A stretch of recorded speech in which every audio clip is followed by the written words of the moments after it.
Assalamualaikum warahmatullahi wabarakatuh. Innal hamdalillah nahmaduhu wa nasta'inuhu wa nastaghfiruh wa na'udzu billahi min shururi anfusina wa min sayyiati a'malina may yahdihillahu fala mudhillalah wa may yudlil fala hadiyalah. Asyhadu an la ilaha illallah wa asyhadu anna Muhammadan abduhu wa rasuluh. Allahumma shalli wa sallim ala sayyidina Muhammad wa ala alihi wa ashabihi ajmain amma ba'du. Kaum muslimin dan muslimat yang dirahmati Allah Subhanahu wa taala, marilah kita tidak henti-hentinya dan tidak pula kita merasa lelah untuk selalu mengucapkan dan merasa bersyukur kepada Allah Subhanahu wa taala yang mana dengan nikmat yang telah Allah berikan kita masih diberikan kesempatan untuk beribadah, untuk lebih mendekatkan diri kepada Allah Subhanahu wa taala. Kemudian yang kedua, semoga sholawat serta salam tetap tercurahkan kepada Nabi Muhammad SAW, yang mana dengan perjuangan beliau, dengan pemikiran beliau, berjuang nyawa, harta, beliau telah mengeluarkan umat Islam dari zaman jahiliyah, dari zaman kegelapan, menuju zaman yang penuh dengan penerangan, menuju zaman yang penuh dengan hidayah, yang insya Allah kita juga sudah berada di dalamnya, dan kita berdoa semoga kita tetap istiqomah berada dalam hidayah Allah Subhanahu wa taala. Amin ya rabbal alamin. Jamaah muslimin dan muslimat rahimakumullah, pada kesempatan yang insya Allah diberkahi oleh Allah ini, kita akan membahas sedikit tentang bagaimana kita ini merasa bahwa ada Allah yang selalu mengawasi kita, kita mempunyai Allah sebagai Tuhan kita yang selalu akan memberikan kita jalan keluar, yang akan selalu meringankan setiap masalah yang akan kita hadapi. Jamaah muslimin dan muslimat rahimakumullah, banyak sekali permasalahan yang ada di dunia ini, baik itu dari zaman dahulu hingga zaman sekarang ini. Banyak sekali masyarakat atau orang-orang itu yang merasa gelisah, merasa mungkin mereka mengadu bahwa hidupnya tidak tenang, mereka merasa kurang ini, kurang itu. Banyak sekali permasalahan yang mereka sampaikan, yang mereka keluarkan. Kebanyakan dari mereka merasa, apakah hidup ini kok seperti ini? Kenapa terasa sulit? Kenapa terasa berat? Dan sepertinya untuk mencari jalan keluar itu sangat susah. Nah, inilah dalam Islam ini bisa dipandang karena mungkin orang tersebut dia sedang berada jauh dari Allah Subhanahu wa taala.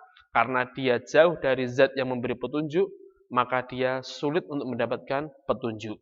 Karena seseorang itu jauh dari zat yang memberikan rezeki, maka dia sulit untuk mendapatkan rezeki. Nah, begitulah hukumnya. Tapi jikalau seorang hamba itu dekat kepada Allah, zat yang memberikan petunjuk, zat yang memberikan rezeki, zat yang maha segalanya, memberikan kesehatan dan semuanya, maka insya Allah apa yang dia doakan, apa yang dia minta, maka insya Allah akan dikabulkan oleh Allah Subhanahu wa taala. Ada sebuah cerita ini yang terjadi antara, mungkin beberapa sudah pernah mendengar atau beberapa sudah pernah melihatnya. Ini yang terjadi antara seorang tukang cukur rambut dan orang yang dicukurnya, jadi yang menjadi pelanggannya. Jadi pada suatu ketika pelanggan itu mengatakan bahwasanya dia mempunyai keyakinan bahwa Tuhan itu ada. Tapi kemudian si tukang cukur ini dengan jelasnya dia membantah, dia tidak percaya bagaimana Tuhan itu ada, bagaimana zat yang maha kuasa itu ada, sedangkan di mana-mana terjadi adanya kelaparan, terjadi adanya mungkin orang yang kekurangan, terjadi kesusahan, di mana-mana terjadi. Dia percaya kalau seandainya Tuhan itu ada, maka sesungguhnya dunia ini akan terasa indah. Jadi semuanya itu bahagia, tidak ada kesedihan, tidak ada air mata, tidak ada tangis. Nah, seperti itu yang dia kehendaki. Lalu kemudian dia pokoknya tidak percaya bahwa Tuhan itu ada. Punya tidak ada. Jadi semua itu murni dari usaha manusia. Kemudian beberapa saat pelanggan yang menjadi pelanggan dari tukang cukur tersebut kemudian selesai lalu dia keluar dari tempat dia cukur rambut tersebut. Kemudian dia menemui seorang gelandangan, bisa dibilang gelandang atau mungkin tunawisma lah, seperti itu. Tunawisma yang penampilannya buruk, yang mohon maaf rambutnya yang panjang, tidak rapi, tidak terurus seperti itu.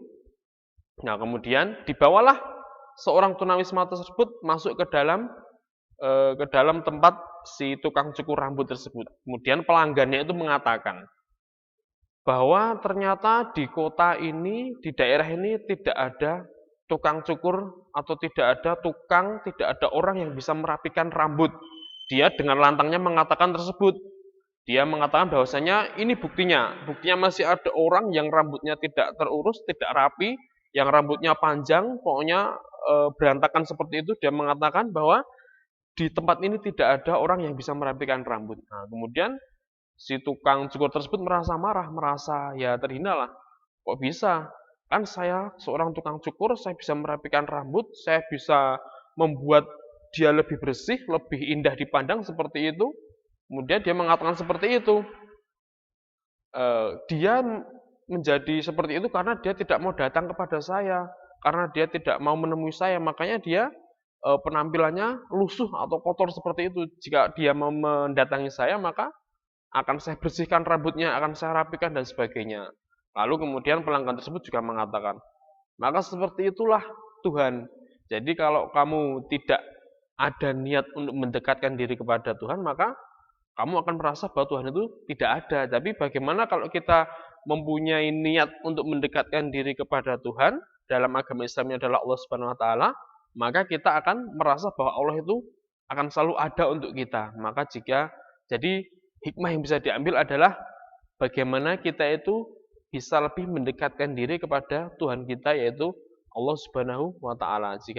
Jadi memang Allah menjelaskan, Allah itu kalau kita mendekatkan diri mungkin berapa itu ukurannya, maka Allah akan mendekatkan diri lebih berlipat-lipat kepada kita. Jadi mungkin ada beberapa kiat yang bisa kita lakukan untuk mendekatkan diri kepada Allah Subhanahu wa taala, karena sesungguhnya mungkin orang tuh merasa susah ya, kadang orang diajak beribadah merasa aku belum merasa terpanggil, saya belum merasa ada hidayah, saya belum ada niat atau seperti apa. Nah, itulah mungkin hanya alasan-alasan orang yang sepertinya justru dia itu menghindari hidayah yang akan diberikan oleh Allah lewat ajaan dari temannya tersebut. Ya, seperti contoh kita mengajak teman kita, ayo kita ke masjid, ayo kita lebih sholat, lebih rajin, ayo kita ikut pengajian. Tapi dengan alasannya dia mengatakan, wah saya ini masih banyak dosa, saya ini masih banyak maksiat, saya ini kurang pantas. Nah itu sebenarnya itulah yang tidak perlu dilakukan, karena sesungguhnya itulah justru akan menutup pintu hidayah Allah kepada orang tersebut. Maka bagaimana kita harus lebih membuka diri kita. Nah, beberapa yang bisa kita lakukan adalah bersyukur kepada Allah Subhanahu wa taala. Inilah salah satu dari beberapa cara. Yang pertama adalah bersyukur. Jadi memang syukur itu banyak sekali dijelaskan bahwa memang banyak sekali kandungan hikmah yang ada dalam merasa bersyukur tersebut. Jadi ketika seseorang itu bersyukur, maka dia merasa bahwa ada zat yang memperhatikan dia. Ada suatu zat yang memberikan dia kemudahan. Nah itulah jadi hikmah dari bersyukur adalah kita merasa kita ini membutuhkan suatu zat, yaitu Allah Subhanahu wa taala yang maha segalanya, yang dengan kudurohnya, yang maha kuasa. Nah itulah jadi kita merasa bahwasanya kita ini tidak sendirian, kita tidak dilepaskan di bumi begitu saja. Karena sesungguhnya dari hewan yang melata dan tumbuhan seperti apapun, Allah berjanji bahwa Allah bertanggung jawab atas rezekinya. Jadi Allah yang menghidupkan segala makhluk yang ada di alam semesta ini. Jadi memang kita tidak perlu merasa khawatir, tidak perlu merasa bahwa kita jauh dari Allah Subhanahu wa taala, karena sesungguhnya Allah yang bertanggung jawab dari rezeki setiap makhluk yang ada di alam semesta. Nah, itulah bersyukur. Bagaimana bersyukur itu bisa menimbulkan rasa kita ini dimiliki oleh Allah Subhanahu wa taala, dan kita juga punya Allah Subhanahu wa taala. Jadi kita bisa memohon kepada Allah, iya karena butuh, iya karena nasta'in. Hanya kepada Allah lah kita na'budu, menyembah, dan nasta'in, kita memohon pertolongan. Nah, itulah bersyukur. Dalam Al-Qur'an dijelaskan, a'udzubillahi minasyaitonirrajim. Wa atakum min kulli ma sa'altumuhu wa in ta'uddu ni'matallahi la tuhsuha. Innal insana ladzalumun kafar. Quran surat Ibrahim ayat yang ke-34. Dan jika kamu menghitung nikmat Allah, tidaklah kamu dapat menghitungnya. Innal insana ladzalumun kafar. Sesungguhnya insan, manusia itu dolim lagi juga kafar, mengingkari. Nah, inilah sifat manusia itu yang melekat memang ya seperti itu. Jadi diberi nikmat yang banyak, diberikan kemudahan oleh Allah, masih saja dia zalim, mengingkari, masih saja dia kafar atau ya menggunakan nikmat itu tidak sebagaimana mestinya. Jadi di jalan yang dilarang oleh Allah Subhanahu wa taala. Itulah bersyukur. Jadi dengan bersyukur insya Allah kita lebih bisa dekat kepada Allah Subhanahu wa taala. Kemudian yang selanjutnya adalah berprasangka baik kepada Allah. Jadi berhusnudzon. Prasangka baik ini jadi kita melihat apa yang Allah gariskan, apa yang Allah berikan itu adalah yang terbaik bagi kita sebagai hambanya. Jadi kita tidak bisa mengukur kejadian atau takdir itu dari mata kita ini sebagai mata seorang makhluk, susah. Karena apa yang terjadi ini adalah sesuai dengan kehendak Allah. Jadi kehendak ketuhanannya yang Allah miliki. Jadi tidak bisa baik buruk, banyak sedikit atau seperti apa kita ukur dengan mungkin dengan nurani kita sebagai manusia, dengan mata kita, yaitu mata manusia yang hanya hitung-hitungan di atas kertas material seperti itu tidak bisa. Jadi memang rahasia kebaikan dan keburukan itulah Allah yang menyimpannya dan Allah juga nantinya akan memberikannya. Nah, itulah berhusnudzon. Jadi kadang kita itu memandang sesuatu itu buruk, padahal sesungguhnya ada kebaikan yang Allah simpan di dalamnya. Seperti itu misalnya Allah menahan nikmat seseorang, mungkin seseorang berdoa minta nikmat A, B, C seperti apa, ditahannya dulu oleh Allah, tapi kemudian hari di saat seseorang itu benar-benar memerlukan nikmat tersebut, Allah akan memberikannya. Jadi mungkin seseorang ketika berdoa merasa kok saya ini sudah banyak beribadah, saya sudah banyak berdoa, tapi kenapa apa yang saya minta belum dikabulkan oleh Allah. Nah inilah yang perlu kita hindari. Jangan sampai kita suudzon, kita itu merasa lelah atau kita merasa capek sendiri berdoa kepada Allah. Karena sesungguhnya Allah tidak akan pernah lelah, tidak akan pernah merasa bosan untuk mendengar dan mengabulkan apa yang hamba minta, apa yang kita minta, apa yang kita inginkan. Nah, itulah Allah tidak pernah lelah. Justru kita mungkin merasa lelah sendiri, kita justru merasa mungkin ya nyun sewu, kadang ada merasa bosan doa yang sama kok belum juga dikabulkan. Nah, itulah rahasia dari Allah Subhanahu wa taala. Jadi memang kita perlu berhusnudzon, tidak perlu kita mencari teori lalu seperti apa nanti kebaikan yang akan kita terima, lalu kapan kita akan mendapatkan imbalannya. Nah, itulah tidak perlu seperti itu karena sesungguhnya ketika kita beriman kepada Allah, sesungguhnya kepercayaan hati dan sepenuhnya ini kita pasrahkan kepada Allah, bahwa sesungguhnya kebaikan itulah yang akan Allah berikan kepada hambanya.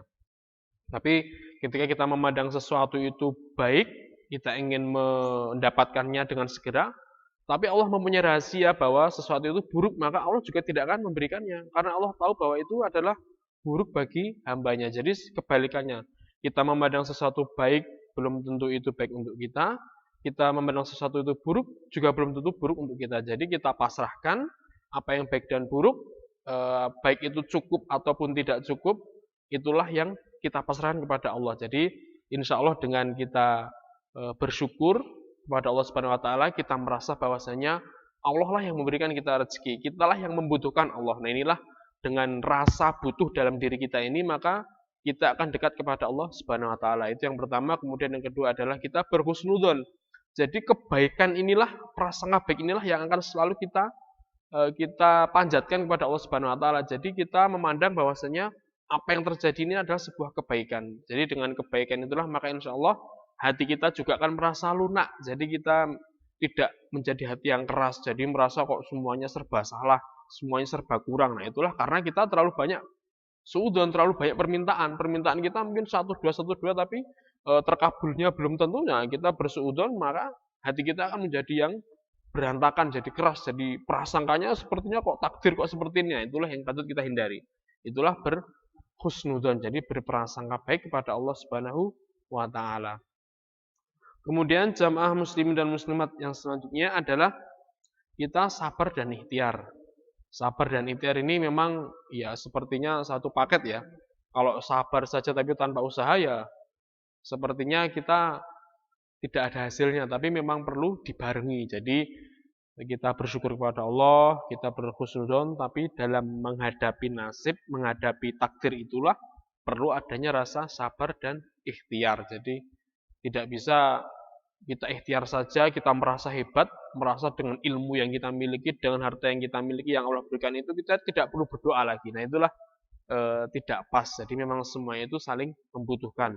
Ketika kita melakukan sebuah usaha, itulah amal di dunia yang kita lakukan, tapi kita barengi dengan rasa sabar dan doa, nah itulah amal akhirat yang kita lakukan. Jadi antara vertikal dan horizontalnya itu dapat. Jadi insya Allah dengan adanya keseimbangan ini Allah akan memudahkan setiap perkara yang kita lalui. Nah inilah beberapa cara, hanya beberapa, tapi banyak sekali langkah atau cara supaya kita itu lebih dekat kepada Allah, terutama supaya kita ini lebih rajin lagi untuk meningkatkan ibadah kita kepada Allah Subhanahu wa taala. Jadi kita berdoa semoga pintu hati kita ini tetap terbuka dan hati kita ini tidak keras, tidak rasanya tidak selalu menyalahkan apa yang telah Allah berikan.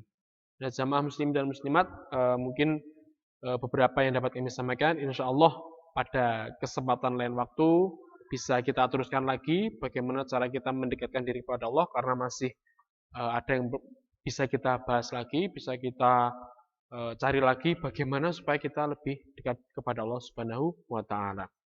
Demikian apa yang dapat kami sampaikan, yang sedikit ini semoga bisa bermanfaat terutama bagi diri kami sendiri dan kepada jamaah muslim dan muslimat pada umumnya. Kurang lebihnya kami mohon maaf. Wassalamualaikum warahmatullahi wabarakatuh.